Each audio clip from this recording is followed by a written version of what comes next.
we were, we had been a little jovial in the suit up walkout, but I think at that moment we're thinking about our families, leaving our families, but then at the same time we're going to do this incredible thing for helping advance our civilization. We are working as a team, all the other teams now with SpaceX and NASA and people all around the world really, in recovery and all these things, helping us get to space so we can advance our civilization. And I think those moments are really heartfelt for us, that a team of people have helped us get to this point.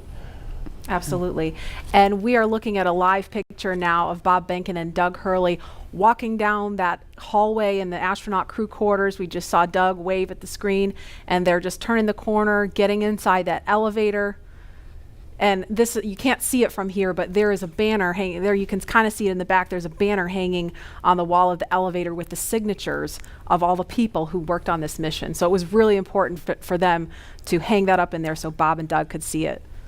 Yeah, we see that, and we see all those signatures of people that have helped us through training, through fit check, through all of these moments and getting ready for this mission. And it feels like they're going along with us on the ride. Absolutely. And as we wait for the crew to come downstairs to the first floor, we will pause to honor today's efforts with our national anthem.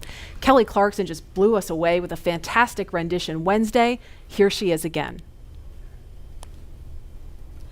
Oh, say, can you see by the dawn's early light what so proudly we hailed at the twilight's last gleaming, whose broad stripes and bright stars through the perilous fight o'er the ramparts we watched were so gallantly streaming, and the rockets rock alive, the bombs bursting in air gave proof through the night that our flag was still there. Oh, say does that star-spangled banner yet wave o'er the land of the free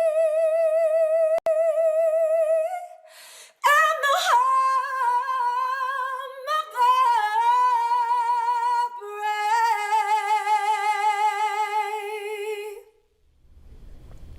Oh, I got goosebumps listening to that. I mean, it doesn't get old. We heard it Wednesday, but I mean, I could hear that every day of the week. She was blowing. Yeah, amazing. That's a live look again at Launch Complex 39A. We are awaiting astronauts Bob Behnken and Doug Hurley to walk out of the Neil Armstrong Operations and Checkout Building any minute now. So we're going to be ready to cut to that shot just as soon as we get the word that they're ready to walk out that door. Those doors, excuse me.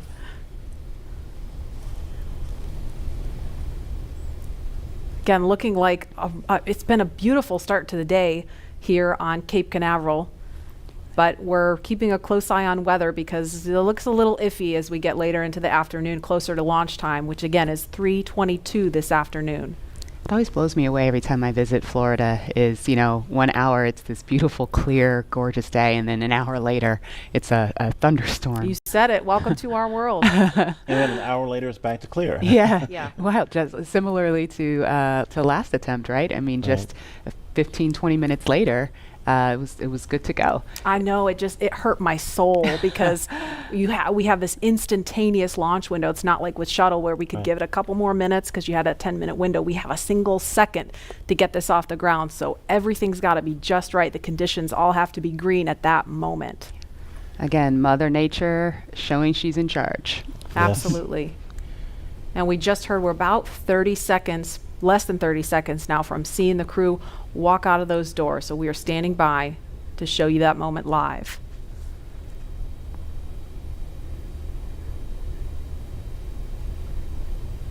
There's a live look at the O&C walkout doors. Marie, I think my STS-129 patch is still over top of the door. There's a bunch of patches up there unless they've removed them and put space station patches up there. But this is a very solemn moment for walkout from, a storied legacy of Apollo and seeing Apollo astronauts walk out of these doors. And now we're getting back to U.S. astronauts launching from American soil, walking through these doors again. It's an incredible moment in the era of space travel. And we saw some just beautiful moments when they walked out on Wednesday, and looking forward to seeing those again. I was perusing all of the different newspapers and stories online and just taking in all the photographs, and there the doors are opening. Here they come. Great. And there they are, NASA astronauts. Small crowd, but big cheers. NASA astronauts. So rises a new era of American spaceflight, and with it the ambitions of a new generation continuing the dream.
All right, well, we do want to thank Marie, the entire KSC team, for that great launch. Marie, Lauren, Leland, it was great being with you guys the whole time. But as we just said, the mission has only now just begun. Right now, Bob and Doug are flying free inside of Dragon after that successful separation from Falcon 9. We've got just under 19 hours until they arrive at the space station. We're going to be here with you the entire trip. Immediately after Dragon separated from Falcon 9, it began what we call activation and rendezvous phase of the mission. During this phase, Dragon is configured for on-orbit operations. The phase begins after separation of Dragon from Falcon 9 and ends with the completion of the final co-elliptic burn. Our initial orbit today is 190 kilometers by 205 kilometers, with those values representing the perigee and apogee of the orbit, or the lowest and highest points over the Earth. That means the orbit isn't a perfect circle, but more like a slight ellipse. Over the next 19 hours, Dragon's going to execute a series of burns which will gradually raise its orbit to align more closely with the station. There are going to be 5 major burns or firing of those Draco thrusters on Dragon that are going to bring it close to station before we begin our final approach maneuvers. The first one is coming up in just a little bit, and it's the phase burn. Right now, teams are doing their go, no go to get ready for that, and it's performed at the first apogee, or the highest point of the initial orbit, and that's going to raise Dragon's perigee to a higher altitude. And after a calculated time, which is based on what our orbital data shows us, the boost burn raises Dragon's orbit until it's just 10 kilometers lower than the space station, followed soon after by the close co-elliptic burn to place Dragon on orbit roughly co-elliptic with the space station. This means Bob and Doug will be about 10 kilometers lower than the station during their entire orbit around the Earth. The fourth maneuver is the transfer burn, where we raise Dragon's apogee, or highest point of its orbit, to just 2.5 kilometers below the station. And we round everything out with a final co-elliptic burn to once again maintain a constant orbit beneath station. It's just 2.5 kilometers below. Then we get into the approach initiation and final stages of Dragon's rendezvous with the space station. This is also where we start what we call joint operations between the Dragon control team here in Hawthorne and the space station flight controllers in Mission Control Houston. The teams transition to those integrated ops roughly 45 minutes prior to approach initiation, which is another burn that really means Dragon's getting close. During the approach, SpaceX flight controllers work in tandem with the NASA team in Houston to activate and test out a number of systems on Dragon, including establishing bidirectional communications with the station using a system known as C2V2, which stands for Common Communications for Visiting Vehicles. They also set up a data stream from Dragon to the station, just giving another path for Dragon telemetry or data about its performance to come down to the ground and giving an additional command capability to astronauts on board the station. They'll also maneuver Dragon to the proper attitude and then initialize the navigation sensors used for that very slow and methodical approach to station. At approximately 5:24 a.m. Pacific time, that's tomorrow morning, Draco thrusters on Dragon will fire for the approach initiation burn when Dragon is about 2.5 kilometers below station and just about 7 kilometers behind it. This will swing Dragon up until it is about 400 meters directly below the station, and this maneuver will also move Dragon inside one of those 2 safety zones around the station that requires a set of go, no-go pulls with the different control teams. The first zone is called the approach ellipsoid, which is an imaginary shape measuring about 4 kilometers by 2 kilometers by 2 kilometers, which is essentially a large 3-dimensional oval. Before Dragon is given permission to move inside the ellipsoid, referred to by the teams as the AE, it is configured to be on what is known as a 24-hour safe trajectory. This means that if Dragon lost all control... Dragon, SpaceX for update and burn briefing. If Dragon lost all control to its thrusters, it would be at least 24 hours before its Go ahead, Jay. trajectory would move inside the approach ellipsoid. Okay, for suit doffing, we're still waiting for cabin to be below 25C and trending down. It looks like it's on the way there, but not quite. And the second item is during the burn, we may have intermittent comm and due to pointing, and this is expected.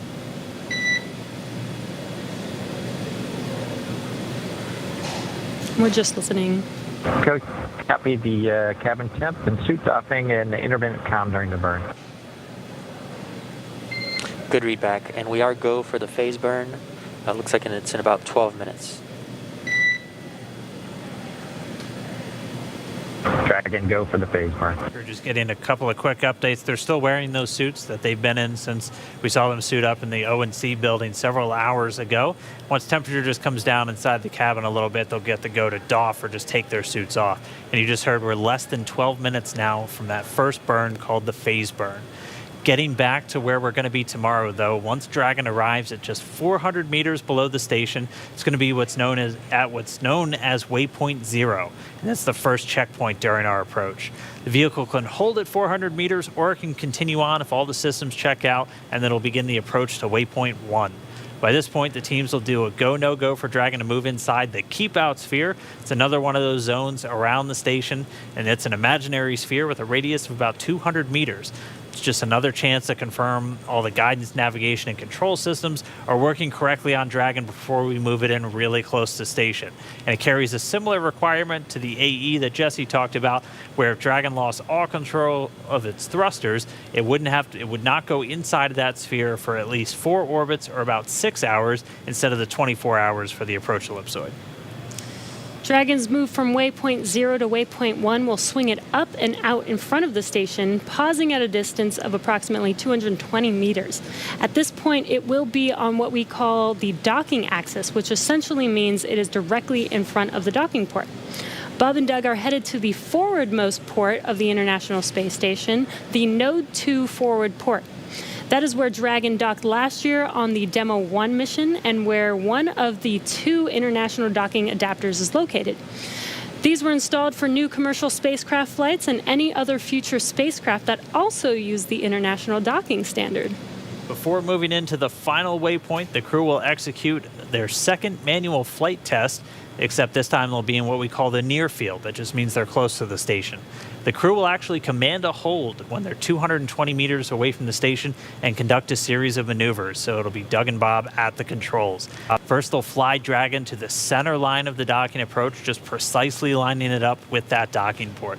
Then they'll do a number of translational maneuvers, so using the Draco thrusters on Dragon to move it around the different axes. And then they'll always be checking in with the ground on how much propellant is used. Again, translational is just you're moving back, forward, side to side. When we refer to attitude maneuvers, it's where you're pointing. But once they're complete with that, they'll transition control back over to the Dragon flight computer to resume that automated docking. And once Dragon is only 20 meters away from waypoint 2, that the spacecraft focuses on aligning its docking system with the docking adapter. Dragon will then fly in and make contact with the IDA, giving us what we call a soft capture. The soft capture ring then retracts until sensors indicate it's time for hooks to drive in place to give us a hard capture and firmly secure Dragon to the station. Then it's time for leak checks and hatch opening, which is currently timelined to come about 2 hours following docking. We're going to be here with you the entire way. And again, it's going to be a 2-team effort once Dragon gets really close. So why don't we jump over to Gary, International Space Houston. It's got to be exciting seeing that launch and knowing that they're on the way to you. How's the team doing, Gary?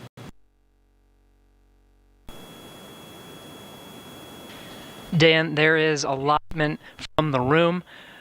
We are closely monitoring Dragon's few burns that are coming up here. You both did a great job of describing some of those. From the International Space Station side of things, we're really in a monitor mode for much of the flight. Once it gets closer to some of the docking portion of the flight that you were going through, that's when we'll start really kicking into gear for joint operations. Just when the Dragon is just about 80 kilometers away, we'll start doing our checkouts of a system called C2V2. That's the communication system. Dragon, through the most of its flight, will be talking or communicating with the TDRS satellites, the geosynchronous satellites around the Earth. Right about the 80 kilometer part, it'll be we'll be turning on the C2V2. That is the common communication for visiting vehicles and establishes a link between the International Space Station and Dragon. It'll be turned on for some S-band connections and testing some of the radio signals as Dragon makes its approach. Really, though, we'll be monitoring the approach through some of those final burns. Once it's in front of the International Space Station, the space station has a few things that it needs to do from the attitude control side of things to really prepare the station for docking, switching some of the thrusters over to the Russian side and really relying on those control moment gyros and the angular momentum there to keep the International Space Station nice and steady. Once it makes its approach, it'll really be up to Bob and Doug to perform those final maneuvers and into docking. Chris Cassidy, though, will be monitoring from the inside. He's got a tool called the RPOP, and he'll be monitoring the approach from the inside of the International Space Station.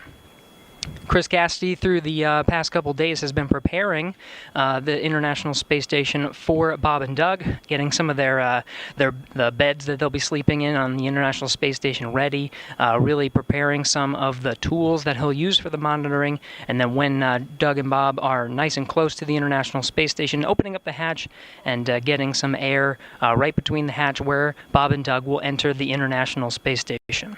Everything's still looking good from the space station side of things. We should be exiting a loss of communication now and going back and getting some views from stations. Still having great views from Bob and Doug incrementally. We'll be following right along through the duration of this flight until it docks just 19 hours from now. That's it from us in here at Mission Control Houston. Dan, I'll send it back to you over in Hawthorne. All right. Thank you, Gary. Now joining me here in Hawthorne, though, we'll get her a second to get mic'd up and everything, but SpaceX's Kate Tice, who was with us for Demo-1, we got to do the splashdown together. Yeah. Now we're going to do kind of that initial flight on orbit with Bob and Doug. So, Kate, thanks for jumping in. Yeah, absolutely. Hi, everyone. I'm Kate Tice. I'm a senior engineer here at SpaceX. Really excited to be joining you for the Demo-2 webcast here with Dan, like he said, in front of mission headquarters here in Hawthorne. So, like he was saying before, Dragon is going to be performing a couple of different things going on in the next few hours. We're going to have 5 major burns, but at the moment we are coming up to the first burn, which is the phase burn. And that's going to be, again, the first firing of those thrusters, those Draco thrusters. It'll be using both the forward bulkhead, so the ones that were uncovered by that nose cone, and also the ones around the service section or around kind of the bottom portion. And we've been looking at our timeline, and it's expected to last about 492 seconds is what they have it in there. So it's going to be a fairly long firing. And again, these are done just to gradually raise up the orbit. So essentially what we're doing is we're waiting until we're at the highest point of our orbit over the Earth. We're firing the thrusters, and that raises up the lowest point of our orbit. And then we just circle everything out with what we call a co-elliptic burn once we get back to that other side of the orbit. So they're going to just gradually do that over the coming hours until they're at the International Space Station. And then it's time for docking. Yeah. So, like Dan said, we have a total of 12 Draco thrusters on board of Dragon. In addition to the 4 bulkhead Draco thrusters, which we'll be using upcoming, there are 12 more Dracos in the service section, which is the area along the lower part of the Dragon capsule. These will be used in every burn and are primarily there to help maintain Dragon's attitude, which is especially important when doing the finely tuned approach into docking. Now, they can also be used for smaller translational maneuvers, but right now we're approaching the phase burn, and that should be about 3 minutes. Yep. So we're just going to continue to stand by, wait for that phase burn. That'll be the first major on-orbit event since they've done all of their checkouts and the nose cone is open. And then we'll be standing by. We should be having the first manual flight test coming up in just about 50 minutes from now, if everything goes well. So that'll be our first chance to watch Bob and Doug actually fly Dragon. And so, I mean, that's going to be really cool. Again, it's designed to fly itself the entire time, but it's the crew has the ability to step in should they need it, and they'll actually be stepping in and taking control. So they'll be flying a brand new spacecraft for the very first time. Yeah, something that I like to remind my friends and family, as we've been leading up to this launch for the last several days, this is a demonstration mission. And so like that far field manual flight test that we'll have coming up a little bit later, Bob and Doug, they're test pilots. This kind of mission is what they live for. If I remember correctly, it was 1981. Shuttle Columbia was the last time that we tested a completely new vehicle. So it's been a long time since anybody has had the opportunity to do a test flight like Bob and Doug are doing today and will be continuing to do for the next 19 hours. So that opportunity for them Dragon SpaceX for suit doffing plan. That opportunity for them to take control of the Dragon capsule if, for some reason that they need to. That is one of the test objectives. Yeah, right now, cabin environments are stable. Our plan is to give you the go for suit doffing after the phase burn. And we are seeing Draco Orbit 2, Draco 4 is a little bit a low temperature out of family. We're not tracking any immediate concerns, but just wanted to make you aware that we are looking into that.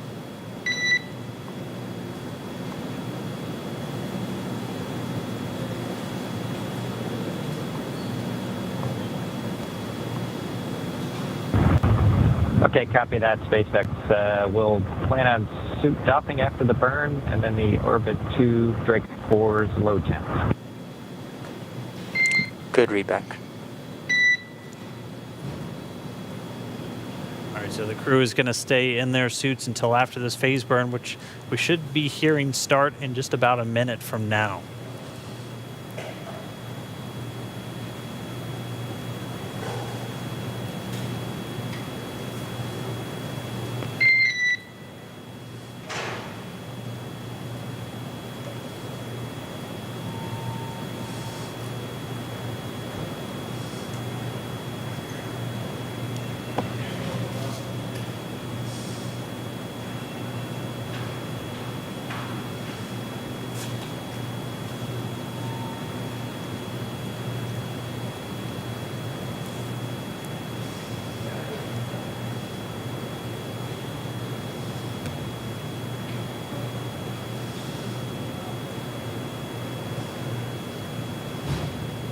All right, we should be just 10 GNC seconds confirms away good from deorbit this burn. burn.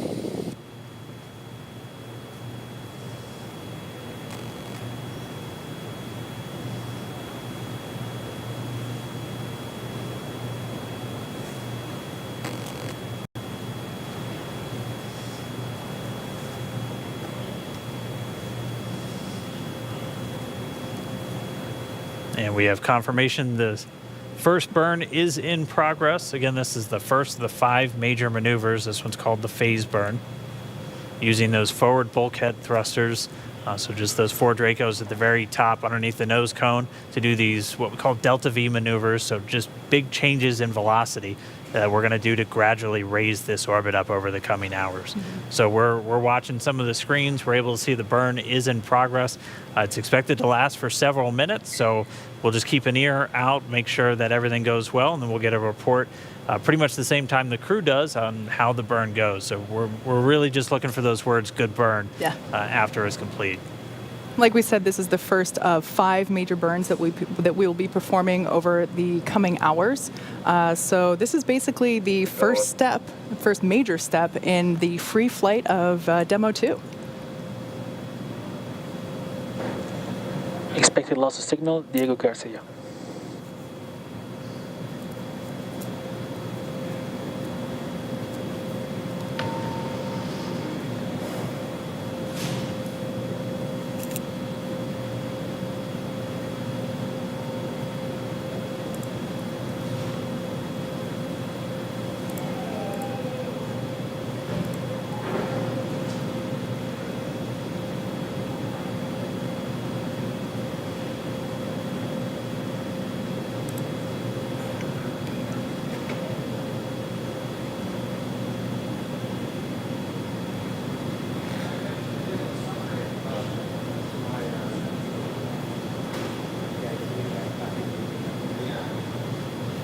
We're about 2 minutes into our phase burn. Everything looking good so far.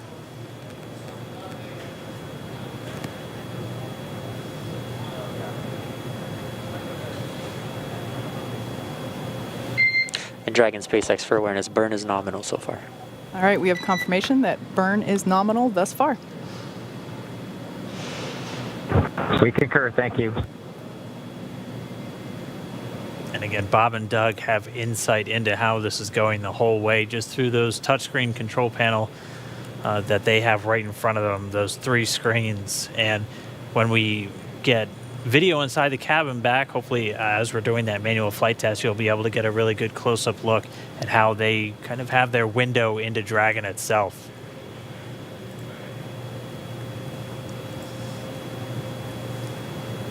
And we are coming up on 3 minutes into our first major burn for their on-orbit path to the station.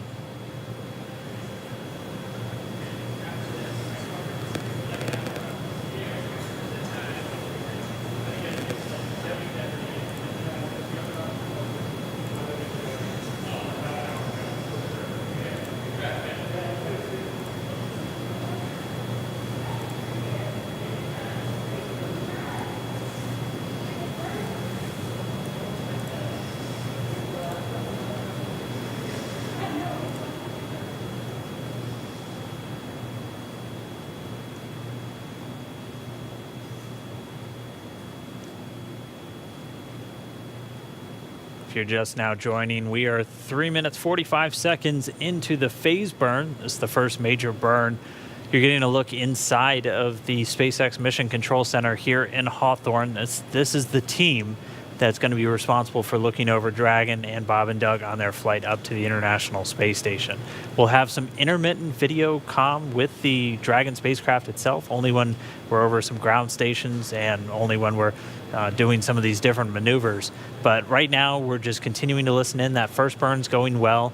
Every single one of these burns is critical to actually making it to the International Space Station. So it seems like a pretty quiet time right now, but I mean, thrusters are firing on the Dragon spacecraft as we speak. They've been doing so for over 4.5 minutes. So we've got a little under 3 minutes to go, I think. Everything's looking good so far. Dan, I remember during the Demo-1 splashdown or deorbit, basically leaving the International Space Station webcast, you know, we were going back and forth saying that it feels like it takes forever to do anything. And it's the same deal going up to the ISS. Everything is super controlled, very precise and very exact in terms of timing and adjustments. So like Dan said, this is a critical moment, and definitely one of the first exciting events that we have in Dragon as it now is free flying. And just to let you know, anytime we have video with the crew during the flight, we'll do our best to bring it to you. So we're just getting a quick check-in on the teams in Mission Control and Hawthorne. I mean, these are the people behind the scenes who have done so much just to get us to this day, taking part in simulations and mission planning with the crew themselves. Mm-hmm. I mean, you're talking countless hours just to really rehearse everything for this flight before we get here, and we're here. Yeah. We had that successful launch, which still haven't come down from. That was incredible, and everything has gone smoothly so far. Good initial orbit. The burn started right on time, and it sounds like it's going well so far. We are just almost 6 minutes into the burn, so should be just about a minute or so left.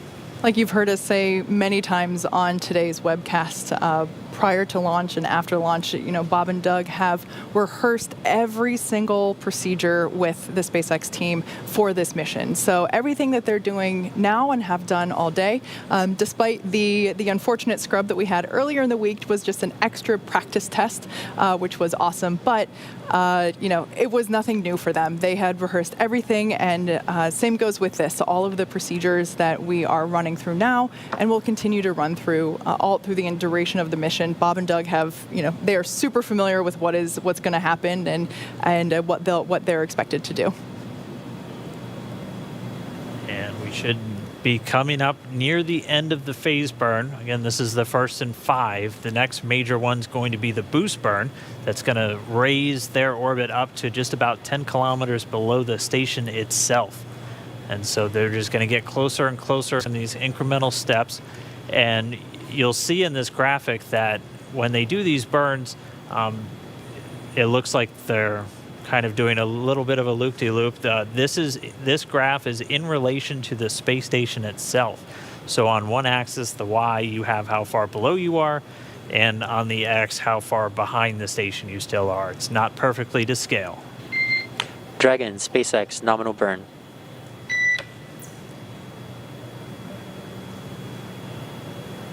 Nominal burn.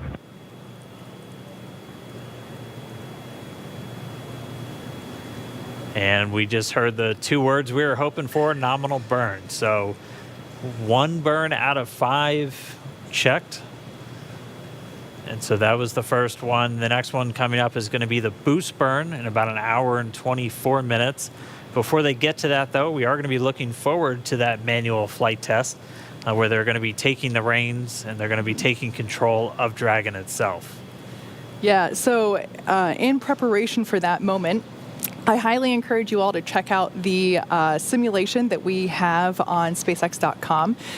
It's actually an awesome opportunity for you to test your own skills at steering. Hey, Dragon, SpaceX, we are the safe, and you are go for suit doffing and on-orbit cabin configuration. Note that camera caps, which will be tethered, can be found in location 8, and cameras are currently configured.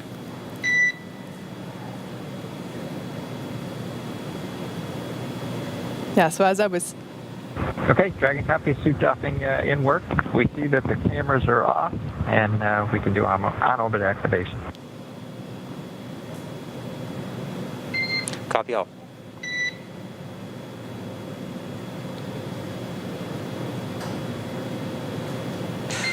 And Dragon, also at your convenience, if you can confirm the gas detectors are off location 14.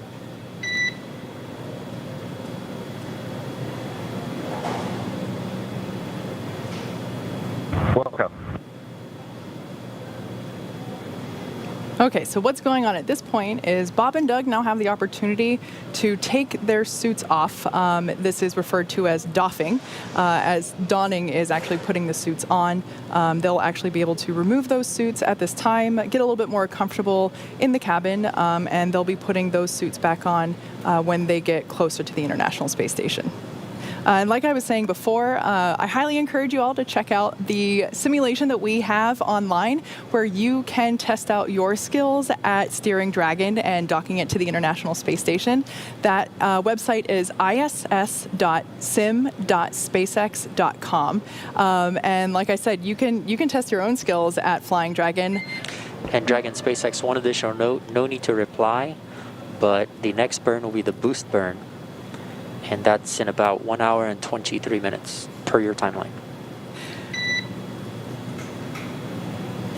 All right. Copy, thank you.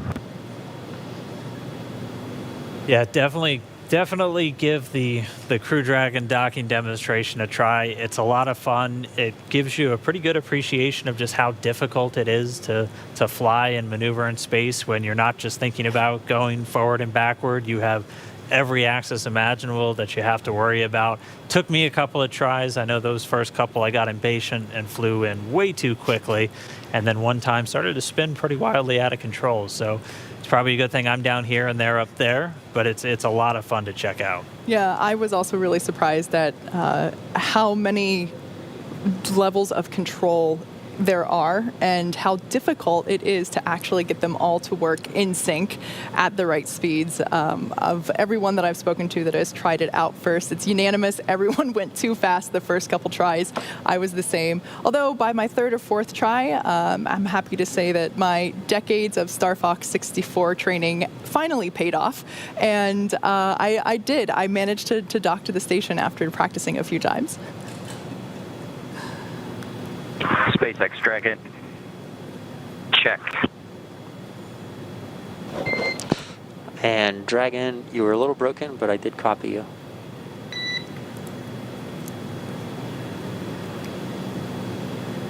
How about this time? How you hear on the cabin mic? Loud and clear on the cabin mic. Copy that. We have you the same.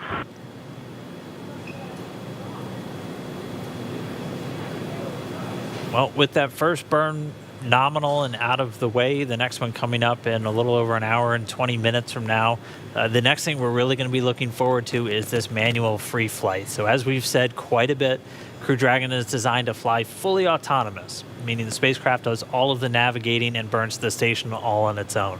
There are manual override controls, though, on the spacecraft that enables the astronauts to step in, take control should any issues arise. And to test out those controls, Bob and Doug are about to do the first of 2 planned manual maneuvers inside Dragon.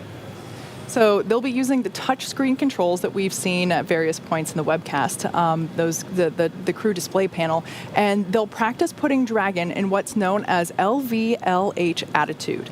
LVLH, or local vertical, local horizontal configuration, means that they'll use Earth itself as a guide and reorient Dragon with the nose cone pointing forward, and the bottom of Dragon, and at the bottom of Dragon, at least from where Bob and Doug are sitting, the Earth will be directly below them. So think of it as they'll basically be putting Dragon in the same orientation as an airplane flying over Earth.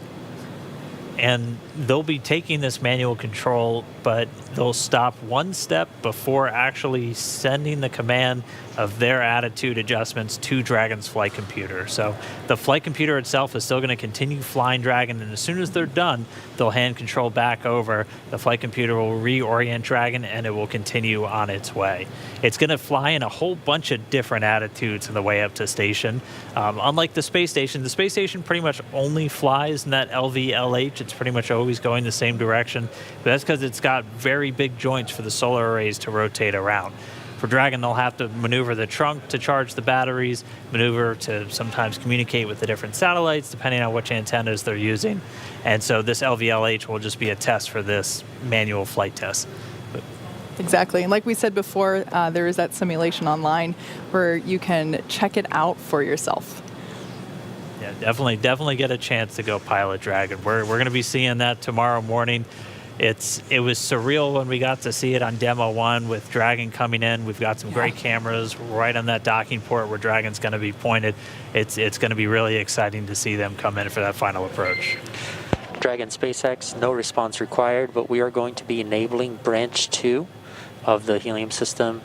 This is expected to be done on orbit to protect for a scrub.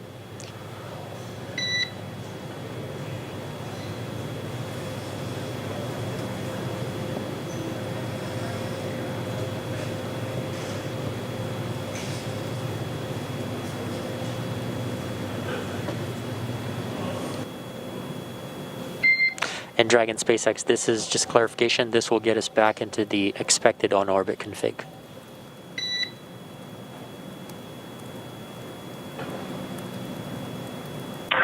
Dragon copies.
Dragon SpaceX prop reconfiguration is complete.